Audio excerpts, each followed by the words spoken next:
বেলি, তোমরা কি আইসক্রিম খাচ্ছ? আইসক্রিম খেতে কি খুব মজা। আমাকে একটু আইসক্রিম খেতে দেবে? দাও না, আমি কোনোদিন আইসক্রিম খাইনি। আমাকে একটু দাও না বেলি। আইসক্রিম খাবো বললেই হলো, মামা বাড়ির আবদার। একটা আইসক্রিমের অনেক দাম। আমি তোকে আইসক্রিম খেতে দেব না টুম্পা, তুই এখান থেকে চলে যা। এরপর সেখানে বেলির মা চলে আসে আর বলে, আরে বেলি, তোকে সেই কখন থেকে খুঁজছি, বাড়িতে তো কোথাও খুঁজে পেলাম না। আর তুই কি না এখানে এসে আইসক্রিম খাচ্ছিস? আর এই ছোট লোক কাঠুরের মেয়ে টুম্পা এখানে কি করছে?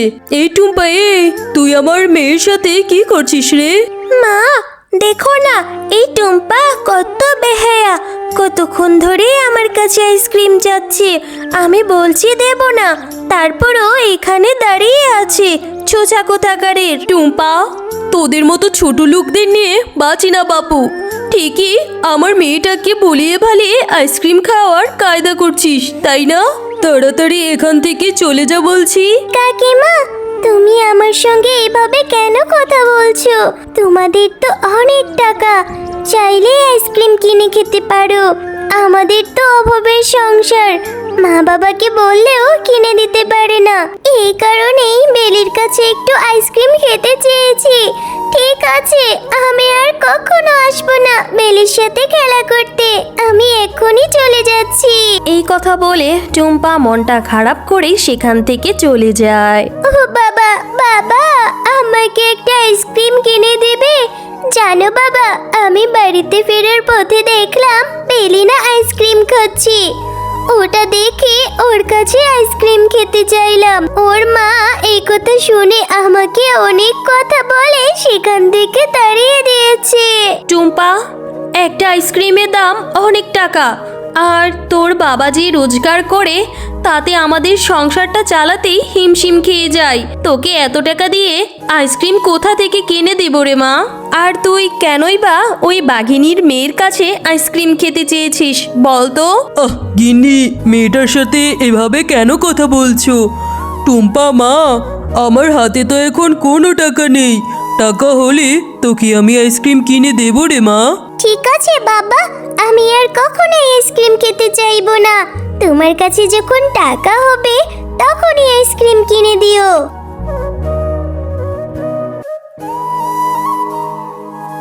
টুম্পা, আমি পুকুর ঘাট থেকে পানি আনতে যাচ্ছি, তুই কিন্তু কোথাও যাবি না, কেমন? ঠিক আছে মা, যাও। তবে আসার সময় আমার জন্য কিছু ফল টল কিনে নিয়ে এসো, কেমন?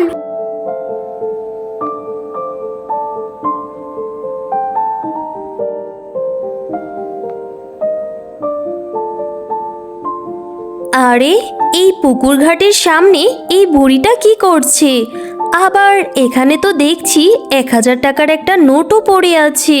তাহলে কি এই টাকাটা বুড়িমার? বুড়িমা, আরে এই বুড়িমা, এখানে 1000 টাকার একটা নোট পড়ে রয়েছে, দেখুন তো টাকাটা আপনার নাকি? আরে, বুড়িমা তো দেখছি কোনোই কথা বলছে না। আর এখানে তো বুড়িমা ছাড়া আর কাউকে দেখতে পাচ্ছি না। বুড়িমা, আরে ও বুড়িমা, এদিকে তাকান তো, আপনি কথা বলছেন না কেন? আপনার টাকাটা তো নিয়ে নিন। শিয়ালিনী, আমি এখানে এই টাকাটা ফেলে তোমাকে পরীক্ষা করছিলাম। তুমি সত্যি অনেক ভালো, তোমার মনে কোনো লোভ নেই, তাই আমি তোমাকে সততার পুরস্কার দিতে চাই। তুমি বলো তোমার কি প্রয়োজন, আমি তোমাকে সেইটা দিয়েই সাহায্য করব। আমি তোমার কাছে কিচ্ছুটি চাই না পরি, আমি যে এক হতভাগী মা।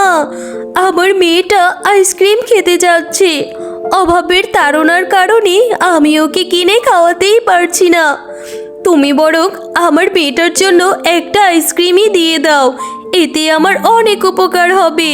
শিয়ালিনী, তুমি আর কেঁদো না, এই নাও, এই বীজটা তুমি তোমার বাড়ির আঙ্গিনায় রোপণ করে দিও, আর দেখবে কালকে গাছটার মধ্যে অনেক অনেক আইসক্রিম ধরবে। তুমি সত্যি বলছো পরি? তাহলে তো খুব ভালো হবে, আমি আমার মেয়েটাকে মন ভরে আইসক্রিম খাওয়াতে পারবো। এরপর শেফালি সেই আইসক্রিমের চারাটি তার বাড়িতে নিয়ে যায় আর বাড়িতে নিয়ে রোপণ করে দেয়। আরে গিন্নি, তুমি এখানে কি করছো? আর এখানে এভাবে চারা গাছ রোপণ করলে কেন তুমি? এই চারা গাছটা কিসের বলো তো? এরপর শেফা শিয়ালিনী মিচকে শিয়াল ও তার মেয়ে টুম্পাকে সবটা খুলে বলতে লাগলো। মা, তুমি সত্যি বলছো এই গাছটা থেকে আইসক্রিমের গাছ হবে? তাহলে তো খুব ভালো হবে, আমি প্রতিদিন মজা করে আইসক্রিম খেতে পারবো।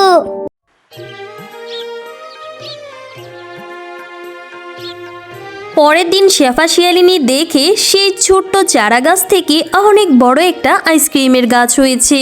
মা, বাবা দেখো না, আমাদের বাড়ির উঠোনে কত বড় একটা আইসক্রিমের গাছ হয়েছে। এখন থেকে এই সব আইসক্রিম আমি খাবো, আমরা প্রতিদিনই আইসক্রিম খেতে পারবো, তাই না মা? ওগো, এবার বুঝি সৃষ্টিকর্তা আমাদের উপর মুখ তুলে তাকিয়েছে গো। তোমাকে আর এখন থেকে কাঠ কাটতে হবে না, এই গাছ থেকে কিছু করে আইসক্রিম পেড়ে বাজারে নিয়ে বিক্রি করো।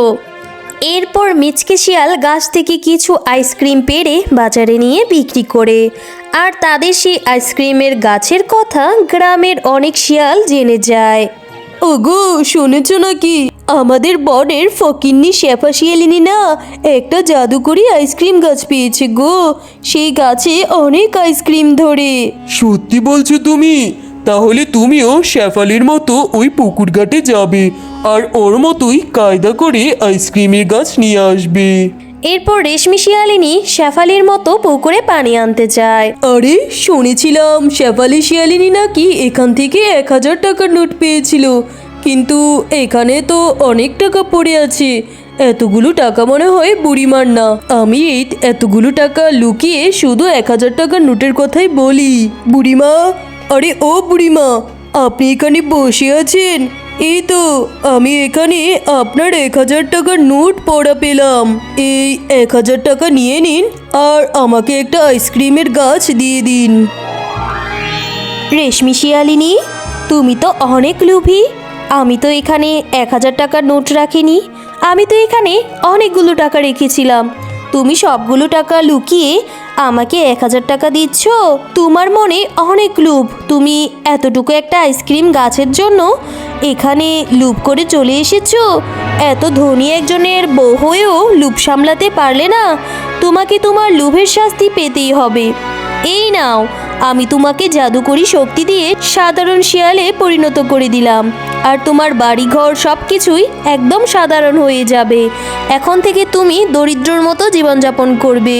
না পরি, আমার ভুল হয়েছে, আমি জীবনেও লোভ করব না। আমাকে তুমি আমার আগের অবস্থান ফিরিয়ে দাও পরি।